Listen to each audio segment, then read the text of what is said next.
श्री विष्णु पुराण कथा। इस विष्णु पुराण में संसार का हर सुख दुख का वर्णन किया गया है। इस विष्णु पुराण में मानव के लिए हर अच्छे और बुरे कर्मों का वर्णन दिया गया है। नमस्कार मित्रों, आप सबका हमारे चैनल पर स्वागत है। विष्णु पुराण अध्याय 5 श्लोक 4। सागर की संतान, उनकी दुष्टता। वह अश्वमेध करता है। कपिला द्वारा चुराया गया घोड़ा सागर के पुत्रों द्वारा पाया गया, जो सभी ऋषि द्वारा नष्ट कर दिए गए थे। घोड़ा अंशुमन द्वारा बरामद किया गया। उसके वंशज सुदास के पुत्र मित्र से या कलमाशपात की कथा। खतवानगा की कथा। राम और दशरथ के अन्य पुत्रों का जन्म। राम के इतिहास का प्रतीक, उनके वंशज और उनके भाइयों के वंशज। कुश की रेखा। अंतिम बृहदबला महान युद्ध में मारा गया। कश्यप की पुत्री सुमति और विदर्भ राजा की पुत्री केशिनी सागर की 2 पत्नियां थीं। संतानहीन होने के कारण राजा ने बड़ी गंभीरता से ऋषि और की सहायता मांगी और मुनि ने यह वरदान दिया कि एक पत्नी को एक पुत्र पैदा करना चाहिए जो उसकी जाति का पालन पोषण करेगा, और दूसरी को 60,000 पुत्रों को जन्म देना चाहिए, और उसने अपना चुनाव करने का काम उन पर छोड़ दिया। केसिनी ने एकल पुत्र को चुना, सुमति की भीड़, और थोड़े ही समय में ऐसा हुआ कि सुमति ने एक राजकुमार असमंज को जन्म दिया, जिसके माध्यम से राजवंश जारी रहा, और विंता की पुत्री सुमति के 60,000 पुत्र थे। असमंज का पुत्र अंशुमान था। असमंज बचपन से ही बहुत बुरे आचरण का था। उसके पिता को उम्मीद थी कि जैसे जैसे वह बड़ा होकर मर्दानगी हासिल करेगा, उसमें बदलाव आएगा, लेकिन ये देखकर कि उसने वही अनैतिकता जारी रखी, सागर ने उसे छोड़ दिया। सागर के 60,000 पुत्रों ने अपने भाई असमंज के उदाहरण का अनुसरण किया। सागर के पुत्रों द्वारा संसार में सदाचार और धर्मपरायणता का मार्ग बाधित होने पर देवताओं ने मुनि कपिला की मरम्मत की, जो विष्णु के अंश थे, दोष से मुक्त थे और सभी सच्चे ज्ञान से संपन्न थे। आदर पूर्वक उसके पास आकर उन्होंने कहा, हे प्रभु, दुनिया का क्या होगा अगर सागर के इन पुत्रों को उसी तरह से जीने की अनुमति दी जाए जो उन्होंने असमंज से सीखा है। तो फिर पीड़ित ब्रह्मांड की सुरक्षा के लिए आप एक दृश्य रूप धारण करें। संतुष्ट रहो, ऋषि ने उत्तर दिया। थोड़े ही समय में सागर के सभी पुत्र नष्ट हो जाएंगे। उस अवधि में सागर ने एक घोड़े के पवित्र बलिदान का प्रदर्शन शुरू किया, जिसकी रक्षा उसके अपने पुत्रों द्वारा की जाती थी। फिर भी किसी ने जानवर चुरा लिया और उसे पृथ्वी में एक खाई में ले गया। सागर ने अपने पुत्रों को घोड़े की खोज करने का आदेश दिया, और वे उसके खुरों के निशानों से उसका पता लगाकर दृढ़ता से उसकी राह पर चले। उस खाई तक पहुंचने तक जहां वह घुसा था, वे उसे बड़ा करने के लिए आगे बढ़े और एक एक लीक के लिए नीचे की ओर खुदाई की। पाताल में आकर उन्होंने घोड़े को स्वतंत्र रूप से घूमते हुए देखा, और उससे कुछ ही दूरी पर उन्होंने ऋषि कपिल को बैठे हुए देखा। उनका सिर ध्यान में झुका हुआ था और आसपास के स्थान को शरद ऋतु के सूर्य के समान उज्जवल चमक के साथ रोशन कर रहा था, बादलों रहित आकाश में चमकना। चिल्लाते हुए, ये वह खलनायक है जिसने दुर्भावना पूर्वक हमारे बलिदान को बाधित किया है और घोड़े को चुरा लिया है। उसे मार दो, उसे मार डालो। वे हथियार उठाए उसकी ओर दौड़े। मुनि ने धीरे से अपनी आंखें उठाईं और एक पल के लिए उन पर नजर डाली, और वे उनके शरीर से निकली पवित्र लौ से राख में बदल गए। जब सागर को पता चला कि उनके बेटे, जिन्हें उन्होंने बलि के घोड़े का पीछा करने के लिए भेजा था, महान ऋषि कपिला की ताकत से नष्ट हो गए थे, तो उन्होंने जानवरों की बरामदगी के लिए असमंज के बेटे अंशुमान को भेजा। वह युवक राजकुमारों द्वारा खोदे गए गहरे रास्ते से आगे बढ़ता हुआ वहां पहुंचा जहां कपिल थे, और आदर पूर्वक झुककर उनसे प्रार्थना की और उन्हें इतना प्रसन्न किया कि संत ने कहा, जाओ मेरे बेटे, घोड़े को अपने दादाजी को सौंप दो और वरदान मांगो, तेरा पोता स्वर्ग की नदी को पृथ्वी पर लाएगा। अंशुमान ने वरदान के रूप में अनुरोध किया कि उसके चाचा, जो ऋषि की नाराजगी के कारण नष्ट हो गए थे, हालांकि इसके लिए अयोग्य थे, उन्हें उसके अनुग्रह के माध्यम से स्वर्ग में उठाया जा सकता था। मैंने तुमसे कहा था, कपिला ने उत्तर दिया, तुम्हारा पोता देवताओं की गंगा को पृथ्वी पर लाएगा, और जब उसके जल से तेरे दादा के पुत्रों की हड्डियां और राख धुल जाएगी, तब वे स्वर्ग में उठाए जाएंगे। विष्णु के पैर के अंगूठे से बहने वाली धारा की प्रभावशीलता इतनी है कि यह उन सभी को स्वर्ग प्रदान करती है जो जानबूझकर इसमें स्नान करते हैं या जो गलती से इसमें डूब जाते हैं। उन लोगों को भी स्वर्ग प्राप्त होगा जिनकी हड्डियां, त्वचा, रेशे, बाल या कोई अन्य भाग मृत्यु के बाद गंगा से सटी हुई पृथ्वी पर छोड़ दिए जाएंगे। ऋषि की दयालुता को श्रद्धापूर्वक स्वीकार करने के बाद अंशुमान अपने दादा के पास लौट आए और उन्हें घोड़ा सौंप दिया। सागर ने घोड़ा ठीक होने पर अपना बलिदान पूरा किया और अपने पुत्रों की स्नेहपूर्ण स्मृति में सागर को उस खाई का नाम दिया जो उन्होंने खोदी थी। अंशुमान का पुत्र दिलीप था, उनका पुत्र भागीरथ था, जो गंगा को पृथ्वी पर लाया, जहाँ से उन्हें भागीरथी कहा जाता है। भागीरथ का पुत्र श्रुत था, उसका पुत्र नाभाग था, उनका पुत्र अम्बरीश था, उसका पुत्र सिंधुद्वीप था, उसका पुत्र युताश था, उसका पुत्र नल का मित्र ऋतुपर्ण था, जो पासे में बहुत कुशल था। ऋतुपर्ण का पुत्र सर्वकाम था, उनका पुत्र सुदास था, उसका पुत्र सौदास था, जिसका नाम मित्रसाह भी था। सुदास का पुत्र शिकार करने के लिए जंगल में गया था और वह कुछ बाघों के साथ आ गया, जिनके द्वारा जंगल को हिरणों से साफ कर दिया गया था। राजा ने इनमें से एक बाघ को तीर से मार डाला। समाप्ति के समय जानवर का रूप बदल गया और वह भयानक आकृति और भयानक पहलू वाला एक राक्षस बन गया। उसका साथी राजकुमार को प्रतिशोध की धमकी देकर गायब हो गया। कुछ अंतराल के बाद सौदास ने एक यज्ञ मनाया, जिसका संचालन वशिष्ठ ने किया।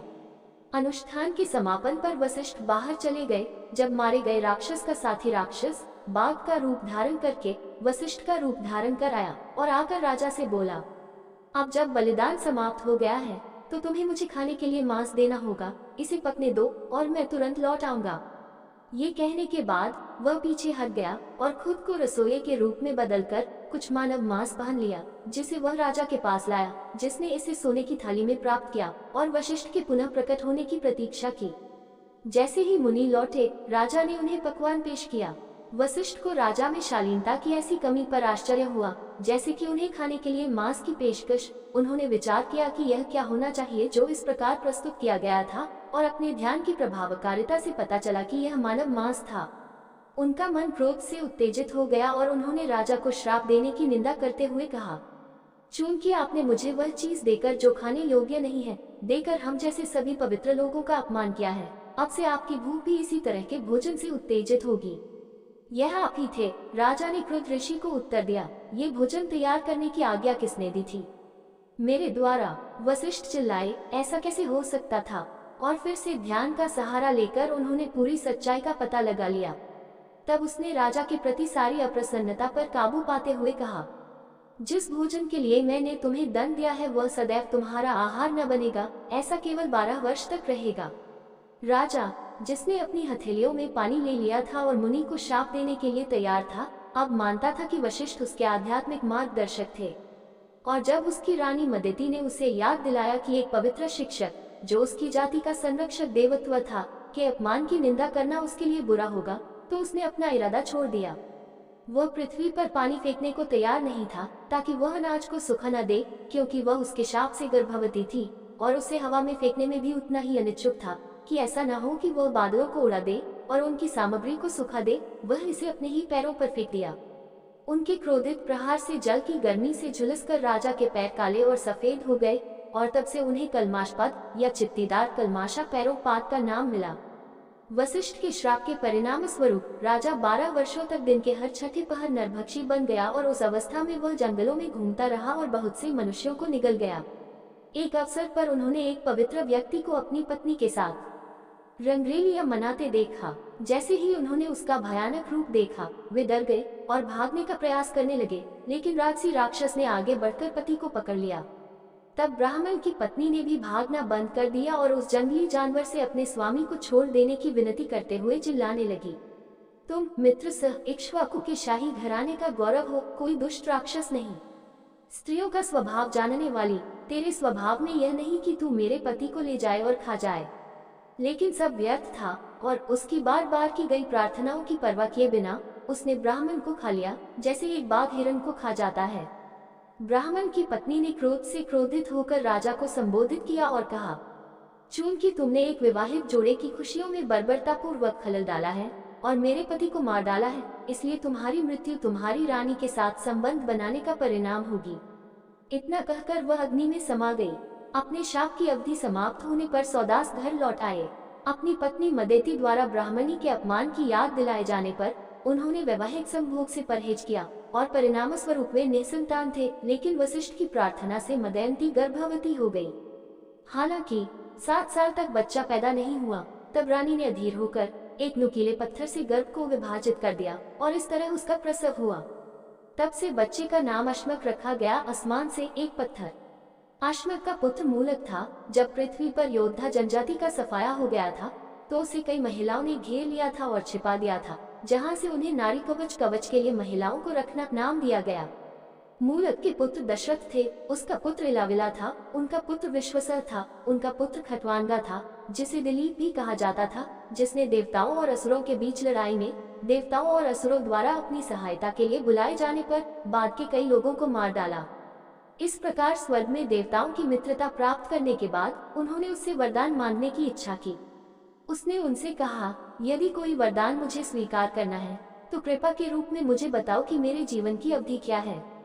तुम्हारे जीवन की लंबाई केवल 1 घंटा है, देवताओं ने उत्तर दिया। जिस पर तेज गति वाला खटवांगा अपने आसान ग्लाइडिंग रथ में नश्वर दुनिया में उतरा। वहां पहुंचकर उसने प्रार्थना की और कहा, यदि मेरी अपनी आत्मा पवित्र ब्राह्मणों से अधिक प्रिय कभी नहीं रही, यदि मैं अपने कर्तव्य पालन से कभी विमुख न हुआ हूँ, यदि मैंने देवताओं, मनुष्यों, जानवरों, सब्जियों, सभी सृजित वस्तुओं को कभी भी अविनाशी से भिन्न नहीं माना है, तो क्या मैं अविचल कदमों से उस दिव्य सत्ता को प्राप्त कर सकता हूँ जिसका पवित्र संत ध्यान करते हैं। इस प्रकार कहने के बाद वह उस सर्वोच्च सत्ता के साथ एकजुट हो गया जो वासुदेव है, सभी देवताओं में से उस बुजुर्ग के साथ जो अमूर्त अस्तित्व है और जिसके रूप का वर्णन नहीं किया जा सकता है। इस प्रकार उन्होंने इस श्लोक के अनुसार अवशोषण प्राप्त किया, जिसे पहले 7 ऋषियों द्वारा दोहराया गया था। खतवांगा के समान पृथ्वी पर कोई भी नहीं होगा जो स्वर्ग से आया हो और मनुष्यों के बीच 1 घंटा रहा हो, अपनी उदारता और सत्य के ज्ञान से तीनों लोकों के साथ एकजुट हो गया हो। खतवांगा का पुत्र दीर्घबाहु था, उसका पुत्र रघु था, उसका पुत्र अज था, उनके पुत्र दशरथ थे। भगवान जिनकी नाभि से कमल के झरने 4 गुना हो गए, जैसे दशरथ के 4 पुत्र राम, लक्ष्मण, भरत और शत्रुघ्न। विश्व की सुरक्षा के लिए राम जब बालक थे, विश्वामित्र के यज्ञ की रक्षा के लिए उनके साथ गए और ताड़का का वध किया। बाद में उन्होंने अपने प्रतिरोधी बाणों से मारीच को मार डाला और सुबाहु और अन्य लोग उसकी बाहों में गिर गए। उन्होंने केवल दर्शन मात्र से अहल्या का अपराध दूर कर दिया। जनक के महल में उन्होंने महेश्वर के शक्तिशाली धनुष को आसानी से तोड़ दिया और अपनी वीरता के पुरस्कार के रूप में पृथ्वी से स्वयं उत्पन्न हुई राजा की बेटी सीता का हाथ प्राप्त किया। उन्होंने हेहय वंश पर अपनी विजय और क्षत्रिय जनजाति के बार बार संहार की शेखी बघाने वाले परशुराम के अहंकार को कुचला।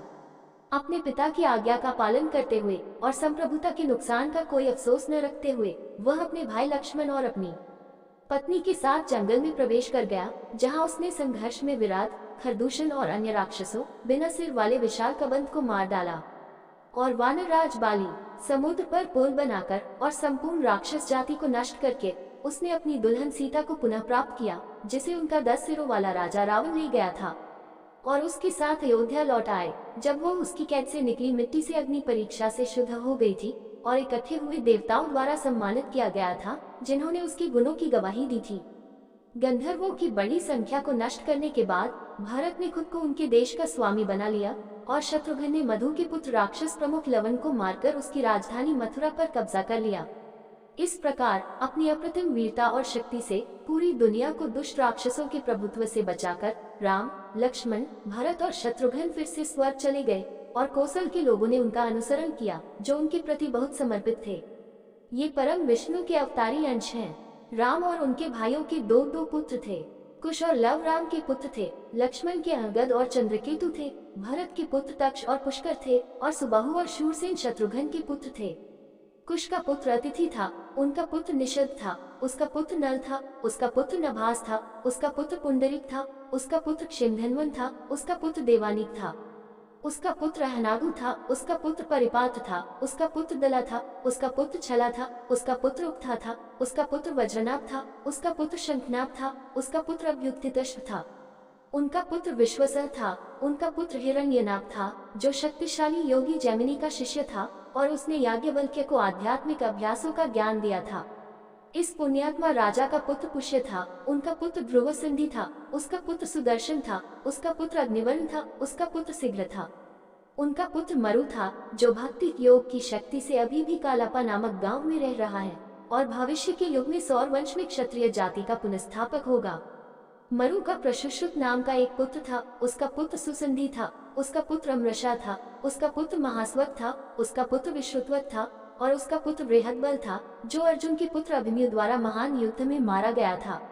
ये इक्ष्वाकु के परिवार में सबसे प्रतिष्ठित राजकुमार हैं। जो कोई भी उनके वृतांत को सुनेगा वह अपने सभी पापों से शुद्ध हो जाएगा। इस चैनल पर सभी वेदों का ज्ञान मिलेगा। ये वीडियो आपको अच्छा लगा हो तो लाइक शेयर सब्सक्राइब जरूर करें। धन्यवाद दोस्तों।